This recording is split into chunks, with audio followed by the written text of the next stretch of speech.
Interview যিমান সন্মুখলৈ আহিছে সিমানে আমাৰ মনৰ ভিতৰত ভয় দিনক দিনে বাঢ়িহে আছে।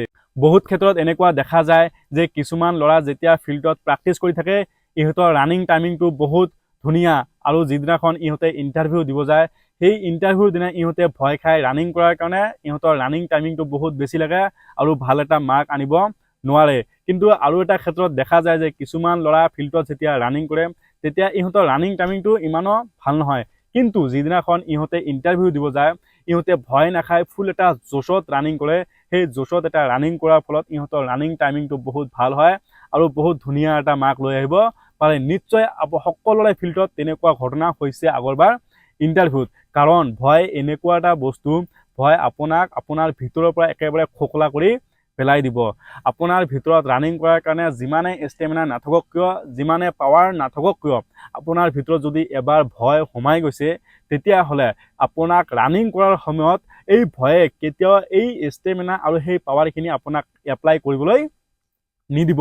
আপুনিও যদি ইণ্টাৰভিউৰ দিনা এনেকৈ ভয় খাই থাকে বা এতিয়া যদি ভয় খাই আছে যে ইণ্টাৰভিউৰ দিনা কি হ'ব, তো মই ক'ব বিচাৰি আছোঁ তো যিমানজনে ভয় খাই থাকে ভয় খোৱাৰ একো নাই। কাৰণ যেতিয়া আপুনি ইণ্টাৰভিউ দিবলৈ গেটৰ ভিতৰত সোমোৱাৰ লগে লগে সকলো কেণ্ডিডেটৰ মাইণ্ডত এইটোৱে চিন্তা থাকে যে এতিয়া মোৰ লগত কি হ'ব।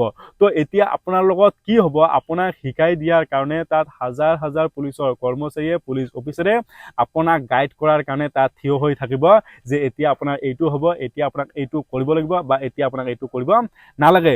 এটা কথা মনত ৰাখিব, আপুনি যিদিনাখন ইণ্টাৰভিউ দিব যাব এজন কেণ্ডিডেট হিচাপে, সেইদিনাখন সেই ইণ্টাৰভিউৰ ফিল্ডৰ আটাইতকৈ ডাঙৰ মানুহ আপুনিয়ে। তাত যিমান ডাঙৰ অফিচাৰে নাথাকক কিয় আটাইতকৈ ডাঙৰ আপুনিয়ে। তো নিজকে কেতিয়াও সৰু বুলি নাভাবিব, তাতে যাই কিনে ভয় নাখাব। তাত আপুনি যিটো ক'ব সেইটো চবে মানিব, চবে শুনিব, আপোনাক সহায় কৰাৰ সকলোৱে চেষ্টা কৰিব। তাৰ উপৰিও যদি আপোনাক ভয় লাগে তেতিয়াহ'লে মনৰ ভিতৰত এবাৰ ভাবিব যে মই দুখীয়া ঘৰত জন্ম হ'ব পাৰোঁ কিন্তু মই দুখীয়া ঘৰত নিজকে মৰিবলৈ নিদিওঁ। কাৰণ অসম পুলিচত যিমান কেণ্ডিডেটে ৰানিং কৰিবলৈ আহে বা ইণ্টাৰভিউ দিব আহে সকলোৱে মধ্যবিত্ত শ্ৰেণীৰ মানুহ আৰু সকলোৱে দুখীয়া শ্ৰেণীৰ মানুহ। এটা কথা মনত ৰাখিব, এনেকৈ এবাৰ ভাবিব যে মই দুখীয়া ঘৰত জন্মগ্ৰহণ কৰিব পাৰোঁ, যে মই নিজকে দুখীয়া ঘৰত মৰিবলৈ নিদিম। এটা কথা এবাৰ ভাবিব যে মই মোৰ পৰিয়ালৰ এনেকুৱা এটা ল'ৰা যিয়ে নেকি মোৰ ফেমিলিটোক দুখ কষ্টৰ জোনৰ পৰা বাহিৰত লৈ অহাৰ ক্ষমতা ৰাখে। আজি যদি মই এই ইণ্টাৰভিউত ভয় খাই কিনে পিছ পৰি থাকোঁ তেতিয়াহ'লে মোৰ মা দেউতাই যিটো সপোন মোৰ ওপৰত চাইছে সেইটো কি হ'ব। এবাৰ সেইটো কথা মনত কৰিব যে মই গোটেই দিনে গোটেই ৰাতি যি ফিল্ডত যাই কষ্ট কৰিছোঁ, মেহনত কৰিছোঁ, মোৰ ওচৰ চুবুৰীয়াৰ মানুহে মোৰ ওপৰত হাঁহিছে, মোৰ ওপৰত টানা দিছে। আজিৰ এইটো সময় ইয়াতে মই ইহঁতক জবাব দি দিম, মোৰ মুখেৰে নহয় মোৰ কৰ্মৰে।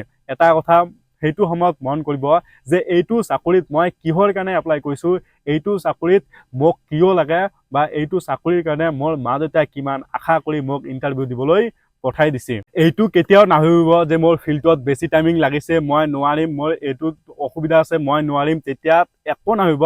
ফিল্ডত আপোনাৰ যেনেকুৱাই নহওক কিয়, যিমান টাইমিঙে নালাগক কিয়, কোনেও নাচায়।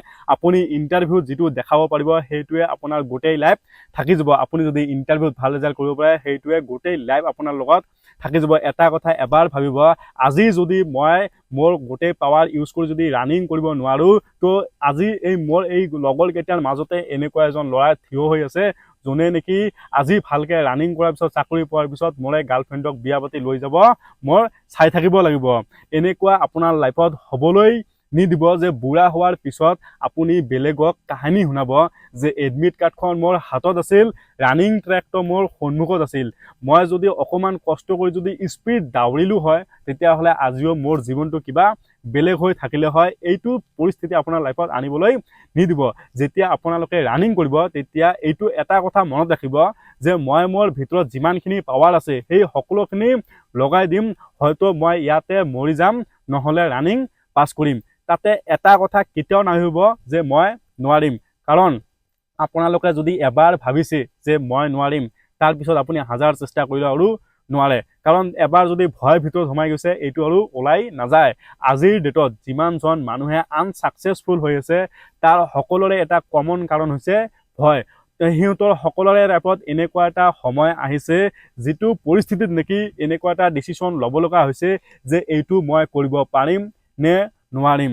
সেই সকলোৱে কৈছে মই নোৱাৰিম, সেইটোৰ কাৰণে আজি আনচাকচেছফুল হৈ আছে।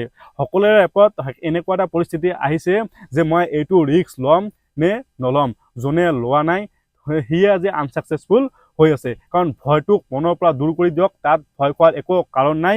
সকলো সময়তে ৰানিং কৰাৰ সময়ত নিজৰ মা দেউতাৰ কথা চিন্তা কৰক, নিজৰ কঠোৰ পৰিশ্ৰমৰ কথা চিন্তা কৰক, নিজৰ ফিউচাৰৰ কথা চিন্তা কৰক। আপোনাৰ মনৰ পৰা ভয়টো একেবাৰে দূৰ হৈ যাব। নিজকে মটিভেট ৰাখক, কাৰণ ফিজিকেলি আপুনি যিমানেই ষ্ট্ৰং নহওক কিয়, যদি মেণ্টেলিটিভাৱে আপুনি ষ্ট্ৰং নহয় তেতিয়াহ'লে আপোনাৰ লাইফত আপুনি কেতিয়াও আগবাঢ়িব নোৱাৰিব। তেতিয়া আপুনি ভাল ৰিজাল্ট এটা পাব, আৰু মই আশা কৰোঁ আপোনালোকে চবে ভাল ৰিজাল্ট পাব। তো ভিডিঅ'টো যদি ভাল লাগি থাকে আৰু ভিডিঅ'টো যদি অকণমান হেল্পফুল হয় তেতিয়াহ'লে ভিডিঅ'টো লাইক কৰি আপোনালোকৰ লগৰকেইটাৰ লগত শ্বেয়াৰ কৰি দিব। জয় হিন্দ, জয় ভাৰত।